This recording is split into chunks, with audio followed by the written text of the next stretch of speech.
हम में से बहुत सारे ऐसे लोग हैं जो कि बीमार हैं, बुजुर्ग हैं, वो मतदान केंद्र वोट डालने के लिए नहीं जा सकते हैं। तो क्या कोई एक ऐसा नियम है जिसकी बदौलत हम लोग घर में बैठे बैठे ही किसी को वोट डाल सकें? आज की इस वीडियो में इसी चीज पर चर्चा होगी। यानी कि अगर आप बीमार हैं, बुजुर्ग हैं या फिर आप दिव्यांग हैं और घर से ही मतदान करना चाहते हैं, तो आइए समझते हैं कि स्पेशल वोटिंग अरेंजमेंट क्या है और क्या घर पर वोटिंग कैसे करें या फिर घर पर वोटिंग कैसे होता है। तो आइए हर एक चीज पर चर्चा करेंगे और इस जानकारी को दोस्तों आप पहले समझ लें, उसके बाद में इस वीडियो को अपने दोस्तों तक जरूर साझा करें ताकि उसे इस नियम के बारे में पता चल जाए कि अगर उसके भी घर में कोई बीमार है, कोई बुजुर्ग है या फिर कोई दिव्यांग है जो कि मतदान केंद्र जाने में प्रॉब्लम होती है, तो वैसे लोग इस वीडियो को देख करके कुछ सीखें और घर में ही बैठ करके वो मतदान कैसे करें इस चीज को समझ लें।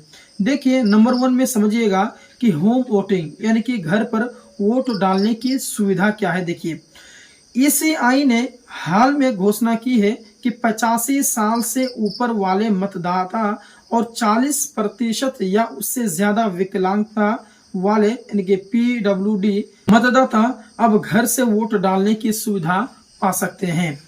आइए जानते हैं कि इस सुविधा के लिए मतदाता को फॉर्म यानी कि 1-2D भरना होता है, विकलांगता प्रमाण पत्र देना होता है, यानी कि आप कमजोर हैं, आप दिव्यांग हैं तो उसका प्रमाण पत्र तो लगेगा ही ना, तो देना होता है।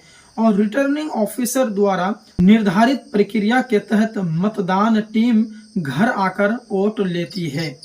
यदि आप इस श्रेणी में आते हैं यानी कि 85 साल से ज्यादा उम्र है आपका, 40% विकलांगता है, तो यह विकल्प आपके लिए भी हो सकता है।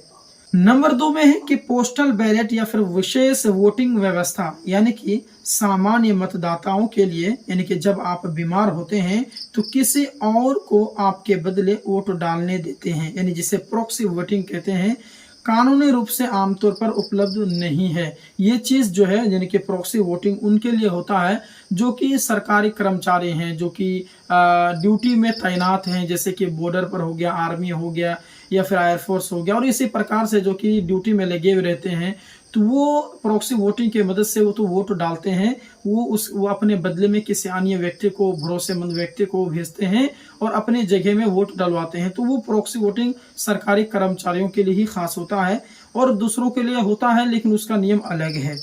आइए जानते हैं अगला पॉइंट कि ईसीआई जो है अब रिमोट वोटिंग जैसे विकल्पों पर काम कर रही है ताकि गृहश्री, माइग्रेंट या फिर आपका स्थानांतरण वाले मतदाता अपने मूल निर्वाचन क्षेत्र में ना जा सकने पर वोट कर सकें।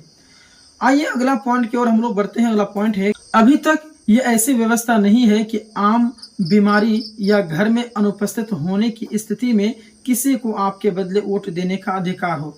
कम से कम आम रूप से सार्वजनिक सूचना में नहीं है। इसलिए आपको क्या करना चाहिए, आइए जानते हैं। देखिए, पहले देखिए कि क्या आप उस विशेष श्रेणी में आते हैं, जैसे कि आप विकलांग हों या फिर मतलब कि 85 साल से आपका ज्यादा उम्र है। तो अगर हाँ है तो तुरंत अपने निर्वाचक अधिकारी, जिसे BLO कहते हैं, या जिला निर्वाचन कार्यालय से वोटिंग सुविधा के लिए आप जरूर पूछें।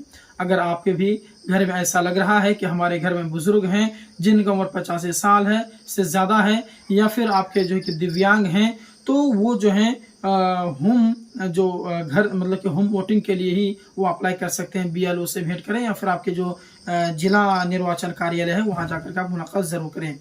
यदि आप इस श्रेणी में नहीं आते हैं तो दुर्भाग्य से घर से वोट डालने की विकल्प सामान्य मतदाताओं के रूप में तुरंत उपलब्ध नहीं है, आप नहीं कर सकते हैं। आपको संभवतः मतदान केंद्र जाना ही होगा।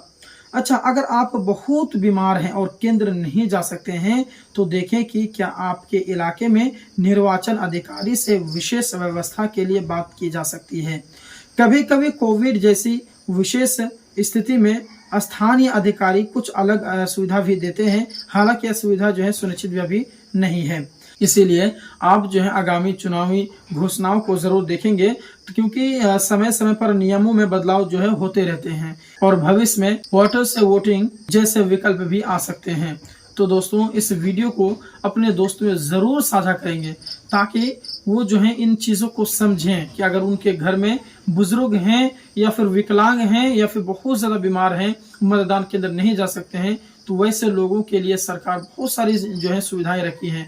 तो उन्हें कष्ट करने की कोई ज़रूरत नहीं है।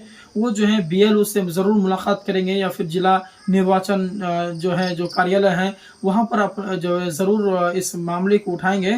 तो वो आपको कुछ जो फॉर्म वगैरह फिलअप करने के लिए कहेंगे, तो उस हिसाब से फिर आप घर में ही बैठ करके वोटिंग कर सकते हैं। इस वीडियो को अधिक से अधिक अपने दोस्तों में शेयर करें और वीडियो पसंद आए तो इस वीडियो को ज़रूर लाइक करें।